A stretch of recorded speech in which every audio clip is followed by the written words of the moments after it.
graduating class. He's joined by the Law Center's Dean William Traynor. Live coverage on C-SPAN. And, this is, in a few days, you're going to be graduating. And you'll be embarking on the next stage in your legal careers. And we started a tradition a few years ago of having a leading member of the bench or bar come and talk to you about their experience and offer some advice. And this is a particularly meaningful lecture for me. It's actually a conversation, not a lecture. But this is particularly meaningful for me because this is my last time as dean. And I am so delighted and so honored that our speaker this year is the Honorable Chief Justice of the United States, John G. Roberts, Jr. Please join me in welcoming Chief Justice Roberts. Thank you. Thank you.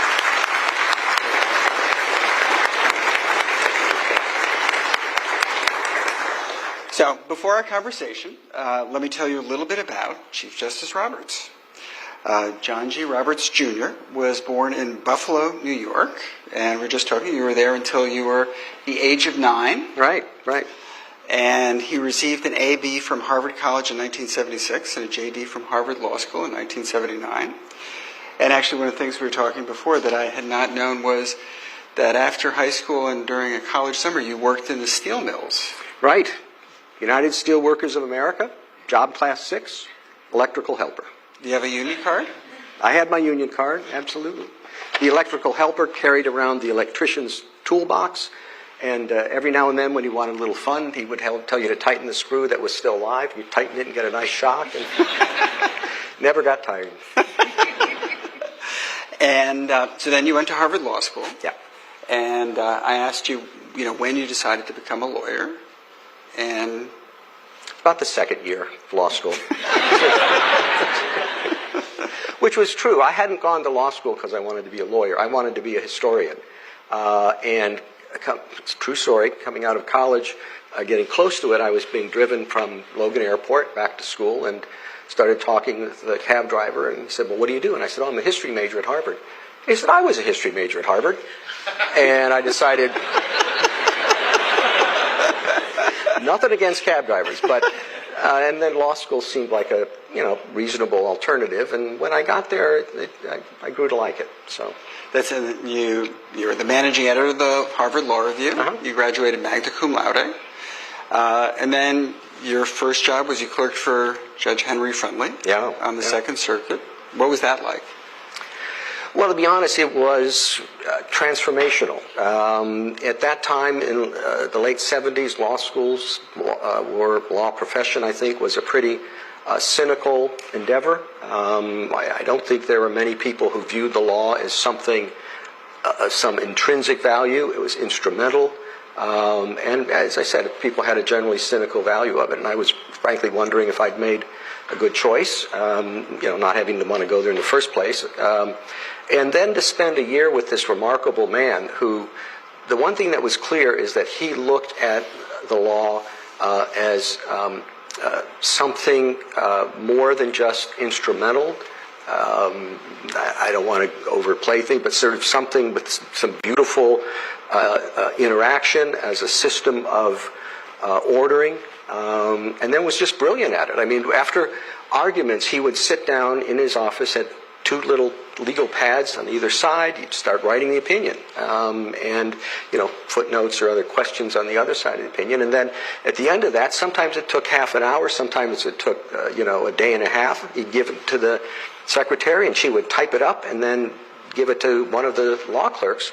And I'd look at it, and it was just again, I don't want to exaggerate, but it was just poetry, and everything sort of fit together, and you could understand how it worked. And the last thing I wanted to do was change it. But he said, no, do what you can with this or that, and look at this point, and all. So, and I started, it really changed my whole view of the law. So that was important. Step. I mean, I've always thought Henry Friendly was someone who thought that there were best answers to even the toughest legal questions. And that's what he wanted. He was very bored with the easy cases, but he wanted the tough ones. And those of you, and you've probably read some of his opinions, can see that it's like an ongoing dialogue. He'll, raise some proposition that's important, and then some qualification, and then link it up with something else, and it's also, beautifully written. And then you clerked for then Justice William Rehnquist. Right. And how was that like? It was different in a lot of ways. One, he was a generation. Friendly was almost like 2 generations above me, and Rehnquist was kind of between the two of us. So it was a much more, not casual, but it's probably right. And Rehnquist was a casual person anyway, and it was very. Different approach to law. He was both similarly not cynical, but Rehnquist was very logical. I would say if you read his opinions, you can follow very clearly. You build step by step. Friendly was more sort of flowing. So in terms of learning how to write, it was a great combination. You could see 2 different styles, and I don't know what people would say my style is, but you could see when it's some opinions seem to fit a more sort of logical progression, and others seem to involve a little bit more need for more nuance, and you try to, some styles fit different types of cases better. But Justice Rehnquist was just a delight to work for. He was very, very comfortable, very casual. When he was nominated by President Nixon, everybody made fun of the way he looked because he had a real loud tie and the big sideburns. He looked like Buddy Holly.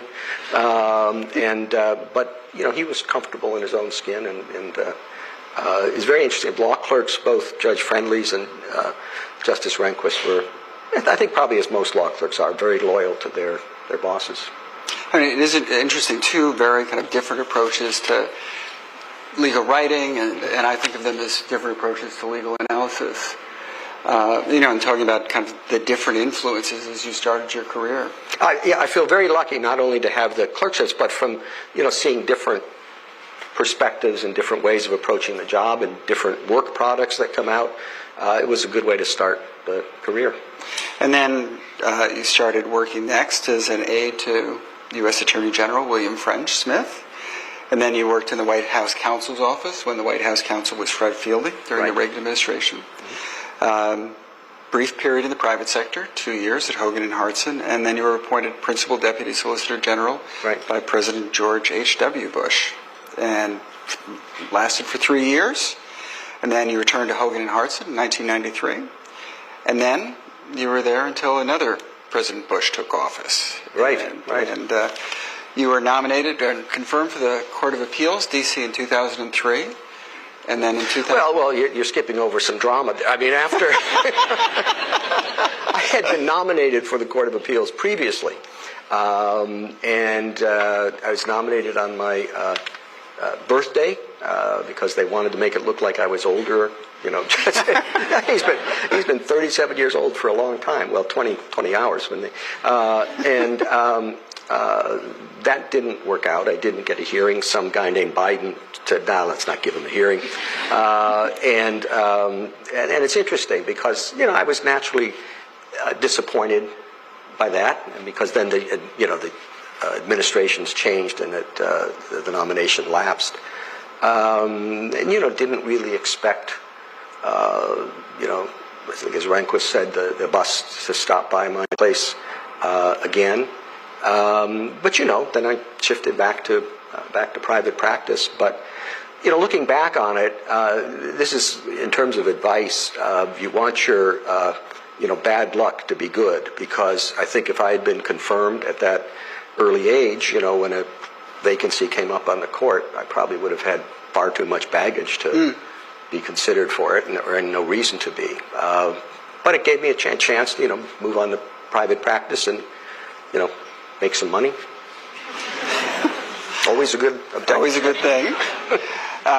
2003, nominated for the Court of Appeals. This time it worked. Yep, it worked. And then in 2005, for the Supreme Court, first for the seat that Sandra Day O'Connor was stepping down from, and then Chief Justice Rehnquist died, and you became nominated for Chief Justice. Right. Were you surprised?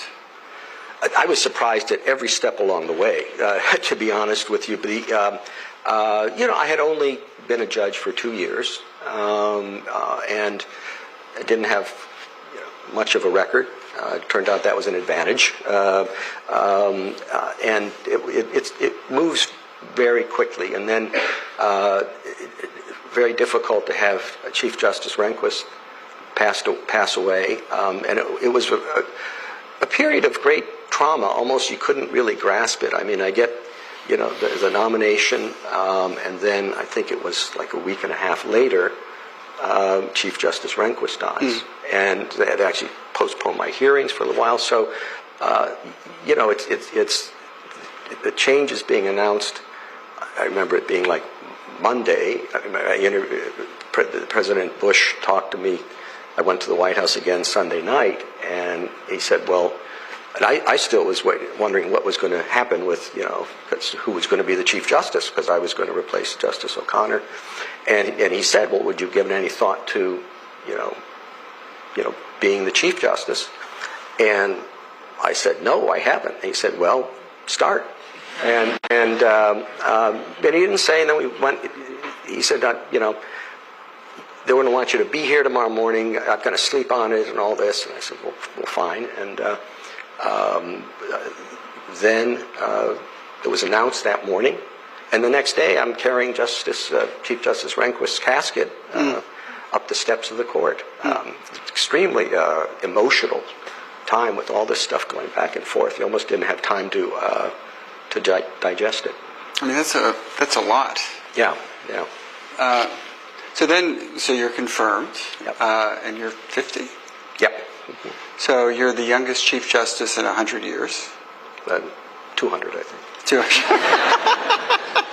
Maybe I'm skipping somebody. Well, I bet what you're doing is counting Charles Evans Hughes, but he was already on the court as an associate justice. Okay, I'm willing to confess error on that. But that is I researched for this the youngest Chief Justice. Well, maybe I. No, I think you're right. I don't. It's on the Supreme Court somebody website. Somebody there can text it. On the Supreme Court Seriously. website, it says 100 years. So I thought that would be safe, and it turns out what says 100? It does say 100. Yeah, you got to get that corrected. Somebody can do that, right? So John Jay was 44. Well, okay, but I mean, the life expectancy was much shorter than so. Marshall was younger. Marshall was 45. Yeah. I did my research. But I think that's it. That's it. You're next. Well, but that's not 100 years. That is 200 Just years. say. All right. Okay, so emendation, 200 years. All right. Now, to turn on a sadder note, we want to acknowledge the sadness that you and your colleagues who served alongside Justice Souter felt at his passing. And you've described him as someone who brought, quote, uncommon wisdom and kindness to a lifetime of public service, end of quote.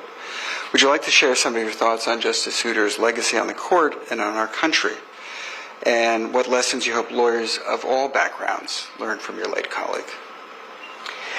Yeah, I argued dozens of cases before him. He was always a fair questioner, sometimes tough. It's not like he was throwing any, lobbing any pitches in, because he wasn't somebody like, a lot of people were on the court, and it's a good thing, sort of really rapid fire. So his questions were always thoughtful, never, designed to embarrass you or to show how, witty or whatever he was. Always direct and substantive and meaningful. You knew they were meaningful to him. And then about 5 years as a colleague. It's interesting. I do think uncommon wisdom but also kindness, which is not always a common combination. He was extremely thoughtful.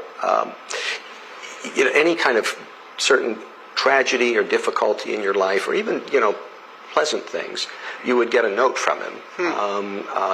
Beautiful calligraphy type handwriting, and not just sorry for your loss, whatever, but really quite thoughtful.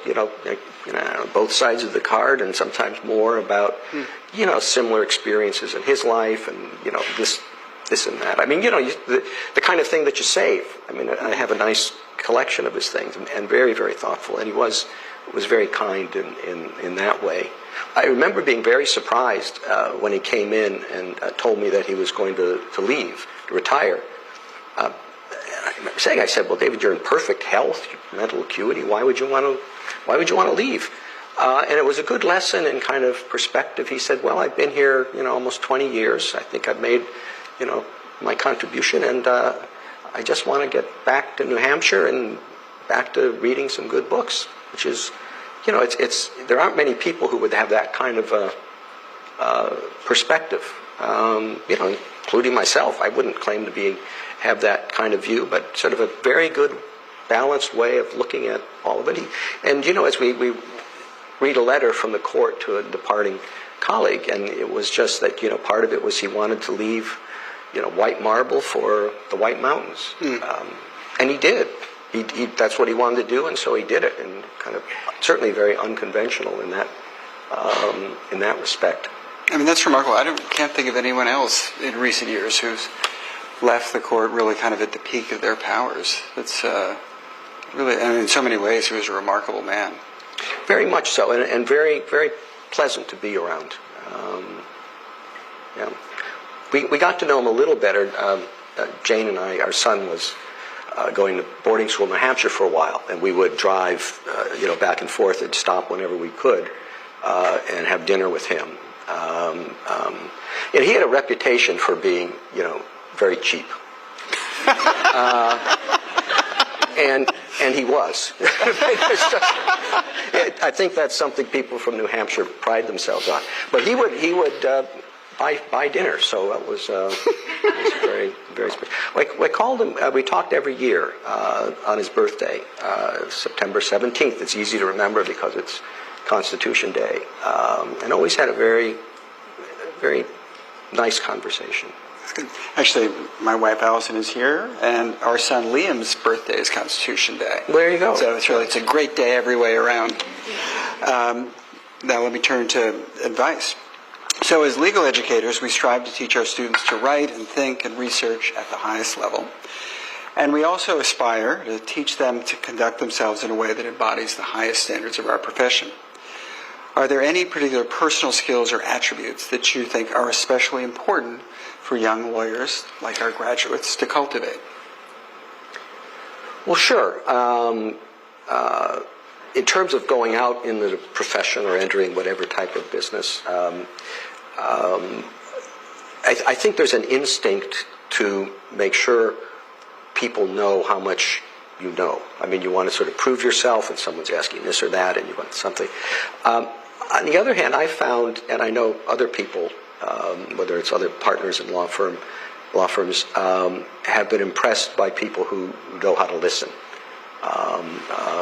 You shouldn't be I shouldn't be, others shouldn't be so anxious to show that, I'm ready to go, I know what I'm doing, it's more just, what can I do, what is it, particularly with prospective clients or clients, just to sit somebody down and say, okay, now what's the story, what's the problem, whether it is a tenant-landlord problem or a takeover of some subsidiary problem.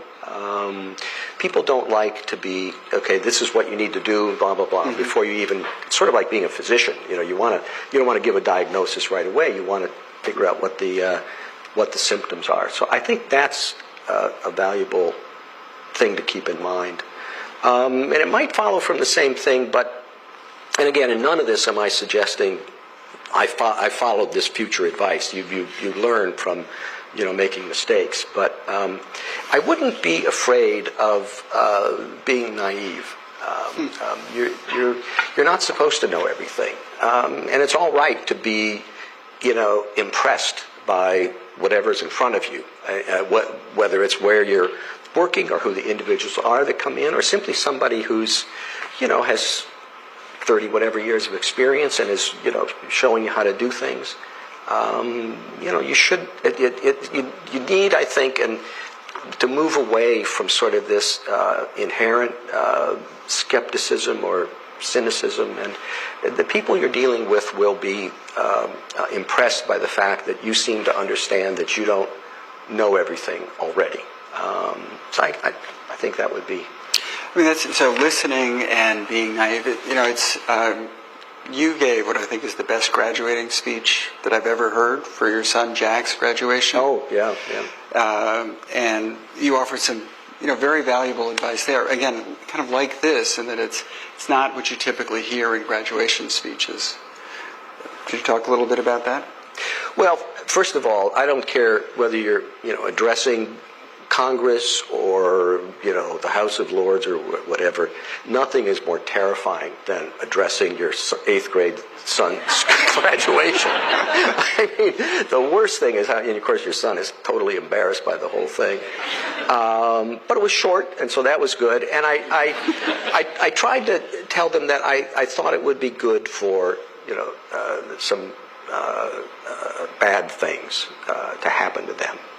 To say, that I hope you're lonely from time to time, so that you appreciate friendships, things like that, which seemed it seemed to resonate a little bit, because even at that young age, these are kids that are going to, have to deal with things, and it's nice to know that when bad things do happen to them, that they should appreciate that, there's a message there, and if you're bullied, you should take the lesson from that you don't, bully the younger kids, so I think that's an important. I think for 8th graders, it was an important message to get across, so that they appreciate that not every day is going to be great, but you should also understand from that there are lessons there. But it's like you're not being confirmed the first time you're nominated. I think one of the things that we, try to teach or talk about is resilience. Mm-hmm. That it's important that, there are inevitably going to be losses in your life. And, to be able to overcome them and be resilient, I think it's crucial. I think that's right, yeah. And, it's never going to be, certainly in your career, whatever you decide to do, it's never going to be a smooth progression. But you need to learn from, the bad things as well as the good things. So, next advice question. And we have 2 students who asked this question. So, Adrian Jackson and Giovanni Wu, are you here? Hi. Okay. Hi. Please stand up so you can be recognized. Hi. So we endeavor to teach our students about the rule of law, its fundamental role in our constitutional democracy, its complex operations, and at times its fragility. And the class of 2025 now heads off to practice in myriad settings, from civil rights litigation to private equity transactions to cybersecurity regulation. And the question is, what steps can our newly minted lawyers take to strengthen the rule of law? Well, I think I will take my lead from the person I was first nominated to replace, Justice O'Connor, and one of my current colleagues, Justice Sotomayor, who are very active in something called iCivics. And I think you're talking about strengthening the rule of law. One area where it's most endangered is with young people. By young people, I mean they're focused on high school and 8th grade and things like that. And how many people have really no understanding of what the role of courts are, what the different branches have to do, really even the notion of what law is and what a constitution is. And there are always the opportunities wherever you are. And, give Justice Sotomayor a call and she'll tell you where they are if you don't know in your particular area. Now don't do that. Just call her office. And you can really learn how to be helpful, whether it's spending an afternoon with the 7th grade class and teaching them how law works, or many other things. So there are a lot of opportunities, and I do think you kind of have to start as early as you possibly can, because otherwise it doesn't become part of their understanding of government. I know when they're cutting classes because they want to add all sorts of other stuff. I mean, certainly civics is the first thing that goes, and I think that's really too bad. And we're developing a situation where a whole group of young people is growing up having no real sense about, how our system of justice works. Yeah, that's right. And thanks very much for the question, Adrian. In your 2024 year-end report on the federal judiciary, you wrote that criticism comes with the territory for judges and that it can be healthy. So how do you handle criticism of your court or your opinions? I don't read it. No. First of all, it's a good thing. And I'm not being I'm sincere. It is a good thing. So long as it's not, trashing the justices. But the court has obviously made mistakes throughout its history. And those should be criticized. So long as it is in terms of the decision, really, and not ad hominem against the justices. I just think that doesn't do any good. And the harshest critics are usually colleagues. If it's the sort of thing where there are dissents. So it's something we're used to. And again, it's a good thing. We're not immune from any criticism, and there are many instances in our history where it's been effective over time and leading to a better result. So staying with kind of the criticism and disagreement, focusing on the court. Mm-hmm. So our graduates are ending their profession at a time of strong divisions in our society. And you and your colleagues have been known to express strong disagreements from time to time in your written work.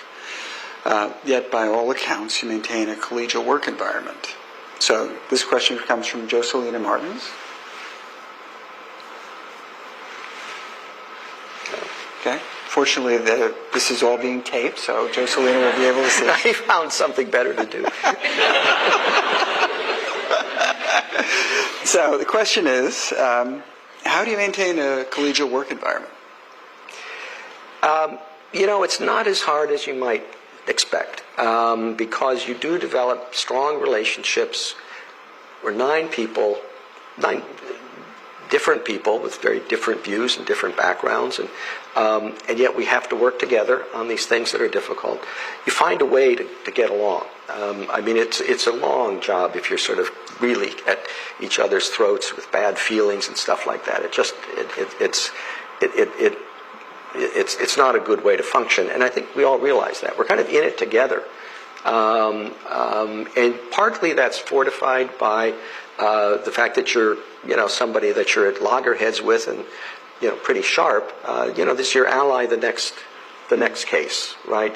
And the sort of normal divisions people focus on, whether it's 5-4, 6, most cases are not that. We're together on cases unanimously more than any other combination, and so you're often working together in a very difficult environment where you really can't share what you're going through with anybody else, whether it's a spouse even or child. And just to take one obvious example, if we have a particular case, and what we decide to do will mean whether somebody lives or dies. And if you haven't gone through that with other people, you really don't understand. I mean, you share that burden with these other 8 people, and you know that they're experiencing the same sort of challenge and obligation in trying to carry out their responsibility as best they can. And there are little things. Chief Justice Fuller instituted the practice we carry today of shake each other's hand before we go on the bench. And it's amazing how that works, no matter how, I hope the words aren't appropriate, but bitter a disagreement may have been. If the next morning you just sort of have to, take your colleague's hand and look him or her in the eye and say good morning, that does a lot to dissipate it. And you realize, well, it's time to move on to something else, and hopefully we'll, sort of be on the same side then, or if not, maybe it won't be as difficult a case. There have been times in the court's history where that hasn't held up, and there have been really toxic relationships between some members. And I think all of us are committed to making sure that nothing like that happens. So that common commitment, the reality that you're going to be on different sides and on the same sides in different cases, and the obligation that you just have to look people in the eye and, say that that was yesterday, and maybe today will be better. And it comes from life tenure. I mean, you little things. I mean, if you're sitting next to somebody and you just can't stand the way he or she kind of taps the chair, you're thinking, okay, we'll be here together for 20 years. And, I've got to decide, am I going to tell her to stop doing that? Or am I going to just get over it? Or what? And on a small level, that's kind of the way, across the board. You kind of have to make those decisions and move on. And the fact that we do have to address some very, very difficult things, and we're the only people who are doing it, and we're doing it together, that's just a real bond, no matter where or what. I mean, when you run into a colleague at some event or whatever, I mean, it just is, it's sort of an instinctive connection that we're in this together. He or she, we do something together in a way that nobody else in the government does. So, yeah, we disagree a lot, and it's, and the words and the opinions are not, that's not phony. That's what people think. But we have to do it together, and we do it together, and that helps. And I agree, the great wisdom of Justice Louis Brandeis, who said he could do the 12 months worth of work in 10 months, but he couldn't do it in 12 months. And I think that's absolutely right. That break is critical to maintaining a level balance. I mean, that's remarkable, because I think we all think of Supreme Court justices in isolation or as part of people appointed by the same president. But the human dimension is clearly very important. And I love that tradition of shaking hands. Right. No, it's what Chief Justice Fuller is famous for. So let me change to a legal doctrine. Okay. In recent years, there's been a lot of discussion about the place of stare decisis in the law as an important but not inviolable principle. So what are your thoughts on when to overrule precedent, and are there any misconceptions the public has about it? Well, I'll start with the last one first. My exact numbers are going to be a little off here because I don't remember them. The Warren Court, I think, overruled an average of 3.2 cases a year. The Berger Court, maybe surprisingly or not, an average of 3.4. The Rehnquist Court was significantly lower at 2.4, per year. The last I looked, the current court's average was 1.8. So the perspective of how many cases are being overruled and all that, I think people have a misunderstanding about how much the current court is overruling precedent. And, it is not necessarily a bad thing. I mean, are you happy that Katz overruled Olmstead? Are you happy that Brown overruled, Plessy? Of course. So certainly it can be a good thing. You need to have appropriate standards. If you do it willy-nilly, there's no real sense in which law is established. And there's some cases that it just doesn't make sense, even if you think they're bad. I mean, if you have a decision about, the way you count the days, the deadline, does include weekends or doesn't include weekends. It doesn't matter what the answer is. It does for the person whose case it is, of course. And so you would never overrule a case like that. And in many cases, it's more important that the case be decided than decided right. But there are other cases where that's obviously not the case, and you have to have significant precedent about when you should overrule precedent. And the one case in which you shouldn't is simply because 5 members of the court think differently than 5 members of the court used to. You need a much more substantial justification for unsettling the law, and that's important consideration to keep in mind. So what are the factors that you look at in deciding to overturn precedent? Well, first of all, how wrong the decision is. I mean, if it's just, hey, it would have come out the other way, or it's something that's a terrible result in an important area, and how necessary it is to the stability. I mean, is that a central ongoing importance, so you don't want that bad effect to continue on into the future? If it's something that comes up only every now and then, that's a different consideration. What the impact is on the stability of law, and what the impact is in keeping what a majority of the court thinks is the wrong decision ongoing. So now let me turn to your role as a writer of opinions. So I think you have a justifiable reputation as really a great judicial craftsman, that your opinions are, incredibly well written. So go on. No, I mean go on. I'm really trying to make up a kind of understating how unique your youth and your tenure was. So you talked a little bit about Judge Friendly and Chief Justice Rehnquist. Is there somebody who was, a model to you with respect to your love of words and writing? And, are there any tips that you could give our graduates about writing? Well, I can't think of any individual. I think you all probably have the same sense. I mean, the way to learn how to write well is to read a lot, and you will know what's good writing and hopefully absorb some of it. And so that's where I think the ability to write well comes from. Your mind processes the fact you read that and says, I can't figure out what that means, and you learn not to write like that, or that's wonderful, and that's how I know. I mean, it may not.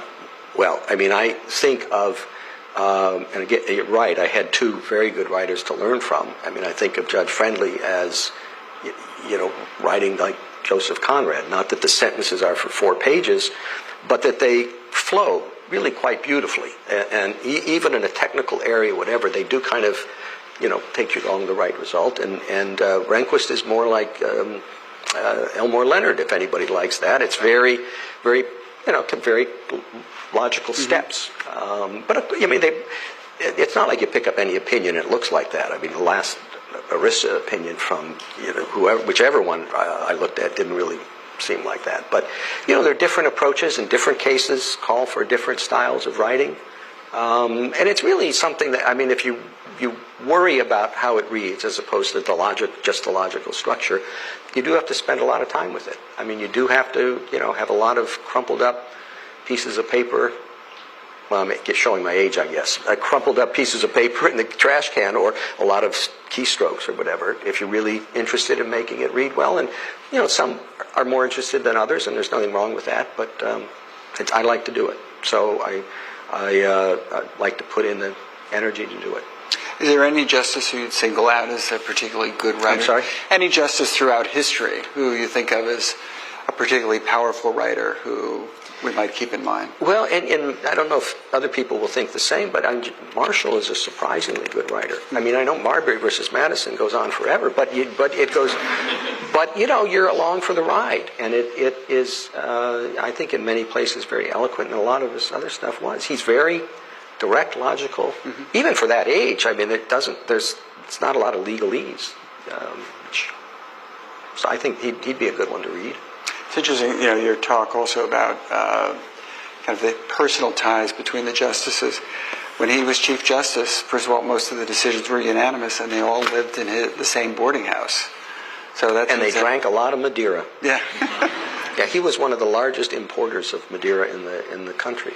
Is that right? Yeah. They complained it's good because of the bad weather, and the water wasn't good, so they had to drink that. And there was the rule in this house they lived in that they would not drink unless the weather was inclement.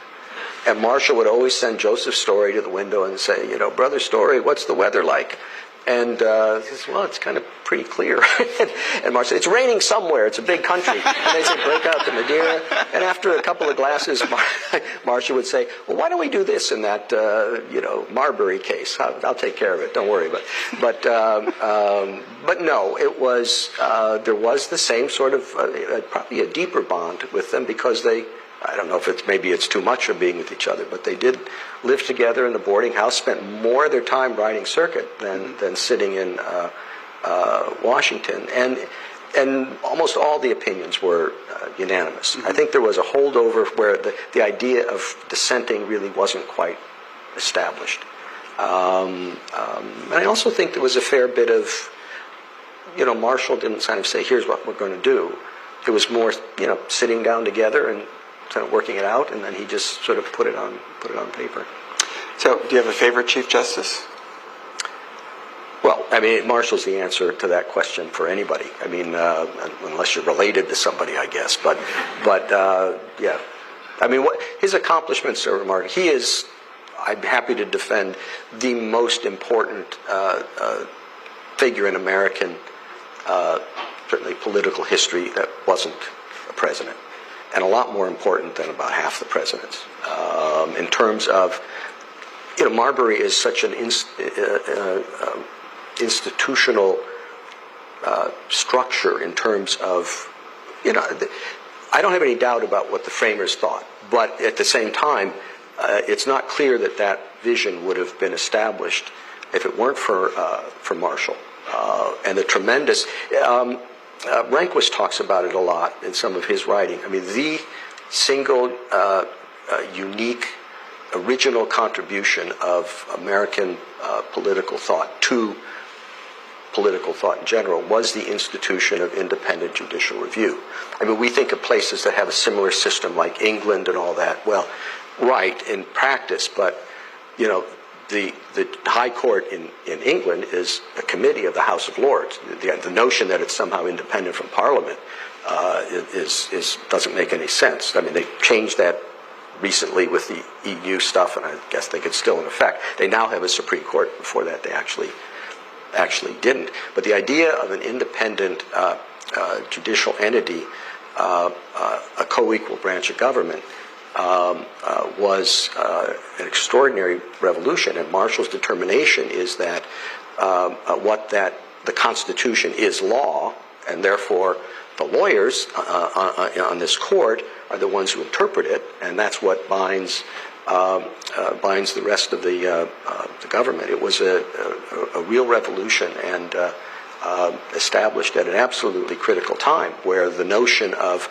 how the government was going to function, sort of the Jeffersonian revolution, and the establishment of what we all take for granted of sort of three separate branches of government was really, I don't want to say an open issue, but it wasn't formalized and articulated until Marshall. So let me follow up on that. So you talked about Chief Justice Rehnquist. So he wrote, quote, "The creation of an independent constitutional court with the authority to declare unconstitutional laws passed by state or federal legislatures, to declare them unconstitutional, is probably the most significant contribution the United States has made to the art of government." End of quote. So what are your thoughts on how the independent federal judiciary has shaped and maintained the rule of law over our nation's history?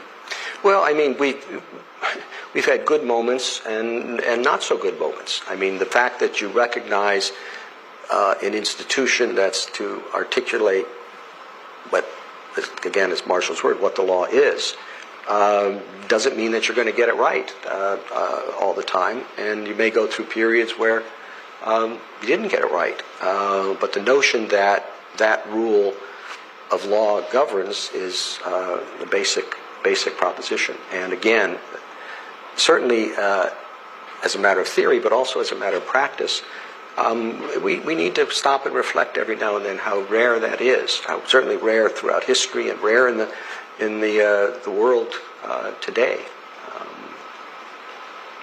And it's invaluable. Yeah. So you've been Chief Justice for 20 years, And as you look back, what has surprised you most about how the court or society as a whole has changed over that time? Well, and again, it's not because of that particular place, although it's a place that I think is going to be dealing with this for a long time. And I think it's an answer most people would give, and that's technology. I mean, it's hard to believe it's 20 years, but I remember clerking for, when I was clerking for Rehnquist, we got the first word processor, and it was huge, and we were just absolutely fascinated about how it would work, and you could change the letters on the scroll, all gathered around it, and the idea of being able to manipulate data the way it can do now, it's hard for those of us of a certain age to kind of always sort of keep up. And now with artificial intelligence,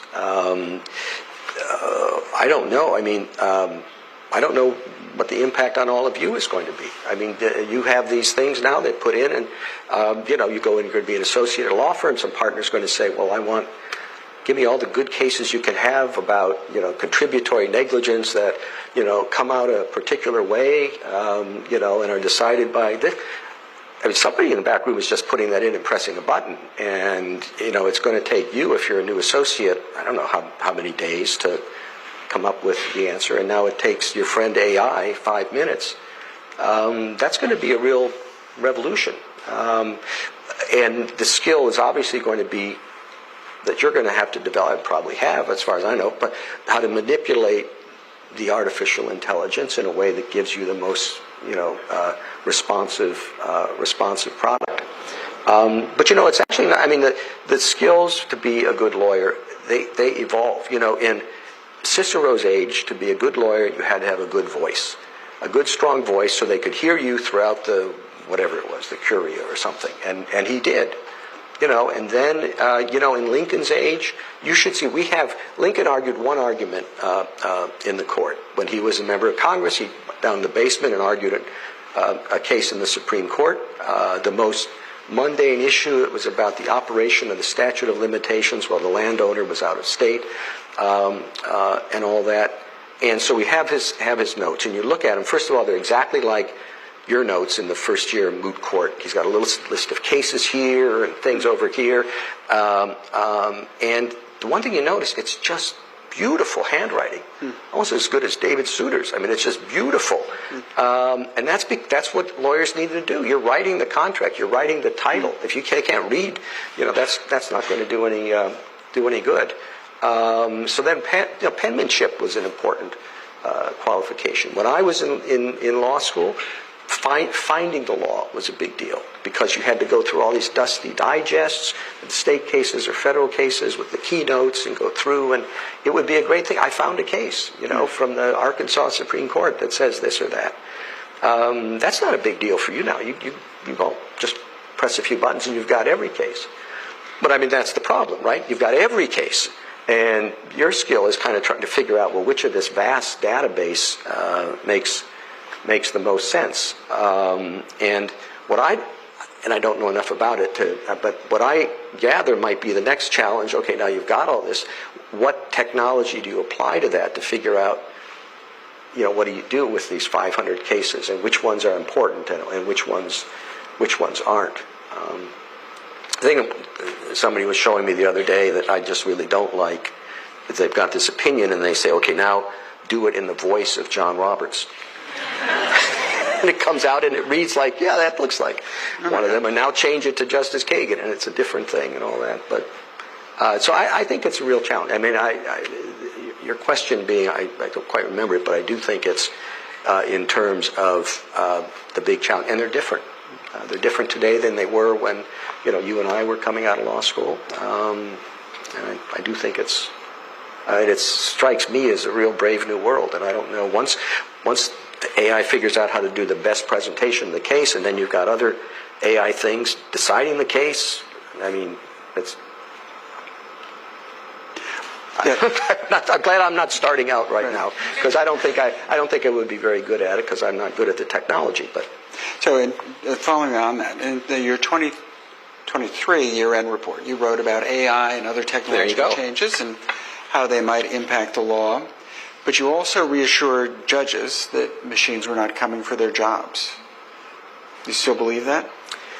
You know, I do in the sense that, I mean, they do that. I mean, you all know better than I do. AI things function as judges in a particular place. They put in this data and figure out, well, 92% of the time when you've got all these variables, this is who wins. But I do think there's still a role for discretion, judgment, and, you know, maybe even programming exactly how something is going to work on some of this stuff. But it's an individual and, you know, interacting with society at some level, and another individual or individuals who are going to exercise the judicial discretion.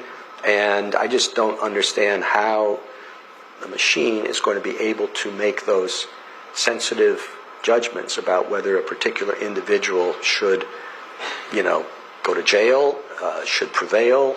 There just seems to me to be too many nuances. Now, maybe I'm just ignorant of how effective the technology can be, but...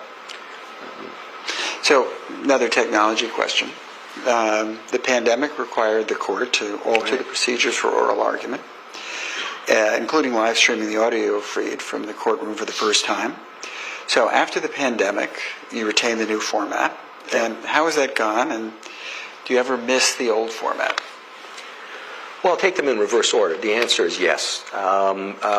This was a compromise. Sometimes, you know, I kind of thought when we were done, because you can't have a free-for-all, you know, streaming interaction with lawyers. So we went, okay, Justice so-and-so, now you've got whatever 5 minutes or so with the lawyer, ask whatever you want, and then somebody else, and then somebody else, somebody else.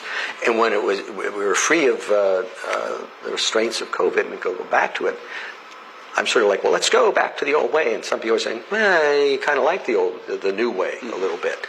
And so we couldn't figure out the new way, the old way, so we compromised by saying, well, let's do both. So that's what we've got now. It makes things longer than usual. You lose a little bit of the free exchange. Maybe it's because, you know, I made a living arguing in that environment. I liked it. I liked the idea that you get different questions coming at you, and if your case was good and you had a sound grasp, you had answers, and that helped make the case. So I don't like sort of one-on-one. It just seems very dull. On the other hand, some of my colleagues like it, and that's, you know, so that's what we're going to do. Very good. So, as we're drawing because I always try to accommodate my colleagues. The handshake and... yeah, exactly. And so as we're drawing to a close, some personal advice. So lawyers and judges tend to work long hours under considerable stress. And what do you do to maintain a healthy work-life balance? And what advice do you have for young lawyers in that regard? Well, I've found that having children is a good way to maintain a healthy work-life balance because, you know, you want to spend time with them and be interested in what they're doing. You know, my son and daughter's first word was Dada. Their second word was, I don't want to be a lawyer. But they've gone in different directions, and I'm happy they did. I mean, you need something outside of your work. And, you know, things like family do that. And resist the temptation to become all consumed, you know, by your work. You know, it's an old saying, you know, about law is a jealous mistress or something like that. Well, you need to make sure you have a broader view of life than thinking that all there is to it is the law. And I certainly hope all of you will appreciate that, and it'll make your life, I think, a lot more enjoyable. Well, I think that is wonderful advice to close on. Round of applause for the Chief Justice.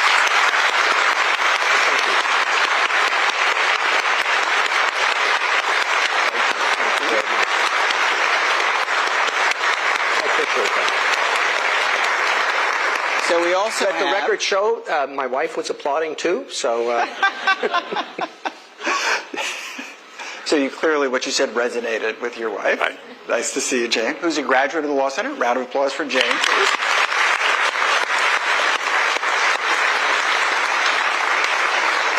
So I have to say, this is really, this is very moving for me. I've been doing this really almost since the start of my deanship. And this is where I conclude. And, you know, just the combination of kind of the wisdom and the thoughtful advice and the sense of humor and the modeling of, you know, how we do the work-life balance is really remarkable. And it's just, it's a privilege for me to be part of this conversation with you. And so we have... Well, before we end that, Bill, thank you so much for this opportunity, but also for what you've done for the legal community here in Washington and more broadly. It's an extraordinary contribution, and I hope you enjoy what's to come. Very good. Well, a round of applause for that.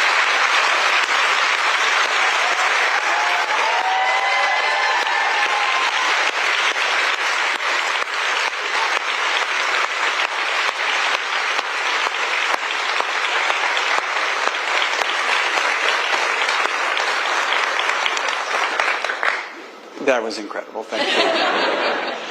So we have from Georgetown Law, Distinguished Lecture to the Graduating Class, presented to John G. Roberts, Jr., Chief Justice of the United States, May 12th, 2025. Thank you so much for that wonderful comment at the end, and thank you for an extraordinary conversation. Chief Justice. Thank you.